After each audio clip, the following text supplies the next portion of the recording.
संविधान दिन मोठ्या आनंदात महाराष्ट्रात आणि सर्वच देश पातळीवर साजरा होत आहे। भारतीय संविधानाला लागू होऊन आज 76 वर्ष पूर्ण झाली। आपण नुकताच भारतीय संविधानाचा अमृत महोत्सवी साजरा केला, परंतु या पार्श्वभूमीवर घर घर संविधान पोहोचवण्याचा नारा शासनाने दिला। मात्र खऱ्या अर्थाने या संविधानाच्या दृष्टिकोनातून संविधानाचे समर्थक आणि संविधानाला छुप्या पद्धतीने का होईना विरोध करणाऱ्याचा एक गट निर्माण होताना महाराष्ट्रात दिसून येतो। खऱ्या अर्थाने देशामध्ये आपल्या पुरोगामी विचाराची पेरणी होत असताना संविधानाला अभिप्रेत असणारा राज्य आणि देश घडवण्याच्या दृष्टिकोनातून प्रयत्न होत असताना कुठेतरी संविधानाच्या बाबतीत वेगवेगळा विचार या ठिकाणी पुढे येतो। सोशल मीडियावर नुकताच BN राव हे संविधानाचे निर्माते आहेत अशा पद्धतीचे एक नॅरेटिव्ह स्प्रेड करण्यात आलं। त्याच पद्धतीने तेवढ्या ताकदीनं भारतीय संविधान हे कुणा एकट्या व्यक्तीने लिहिलं नसून ती एक सामूहिक प्रक्रिया तर होतीच, परंतु त्याला खऱ्या अर्थानं जे अधिष्ठान दिलं आणि मसुदा समितीचे अध्यक्ष म्हणून भारतरत्न डॉक्टर बाबासाहेब आंबेडकरांनी त्याच्यामध्ये आपली मेहनत करून त्याच्यामध्ये निर्मितीचं मोठं काम केलं।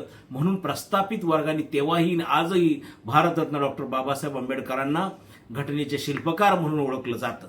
अशी परिस्थिती असतानाही त्या संविधानाच्या बाबतीमध्ये वेगवेगळे नॅरेटिव्ह पसरण्याचा जो प्रयत्न प्रसार माध्यमाच्या आणि वेगवेगळ्या अशा पद्धतीच्या पूर्वग्रह दूषित असणाऱ्या लोकांनी करण्यात आला। निश्चितपणानं महाराष्ट्रामध्ये एक ऐतिहासिक घटना या ठिकाणी झाली। नागपूरमध्ये ज्येष्ठ सनदी अधिकारी इजेड खोब्रागडे साहेब यांनी ते CEO असताना त्या ठिकाणी जिल्हा परिषदला संविधान दिनाचा कार्यक्रमाच्या संदर्भामध्ये एक शासकीय कार्यक्रम घेतला। त्याच्यानंतर तो शासनाचा शासन निर्णय करण्यात आला आणि आज जवळजवळ घर घर संविधान आणि भारतीय संविधानाचं प्रिॲम्बलचं वाचन ह्या पद्धतीचा उपक्रम मोठ्या प्रमाणावर राबवत आहे। खऱ्या अर्थानं या निमित्तानं संविधान दिनाच्या निमित्तानं भारतीय संविधान सर्वश्रेष्ठ तर आहेच, परंतु त्याचं खऱ्या अर्थानं एक कृतीशील व्यक्ती म्हणून जे आपले IAS अधिकारी इजेड खोब्रागडे साहेब आहेत त्यांनी खऱ्या अर्थानं त्याला महाराष्ट्रामध्ये पोहोचवण्याचं प्रशासकीय कसब आणि बाबासाहेब आंबेडकरांचा अनुयायी असण्याचा जो प्रत्यय या निमित्तानं आला त्यांचं या ठिकाणी अभिनंदन आणि कौतुक करावं लागेल।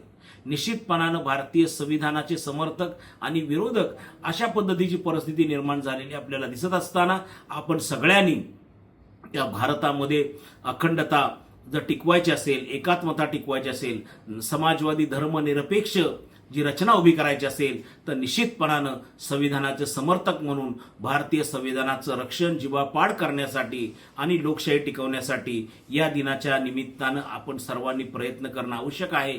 आणि भारताला खऱ्या अर्थानं भारतीय संविधानाला अभिप्रेत असणारा देश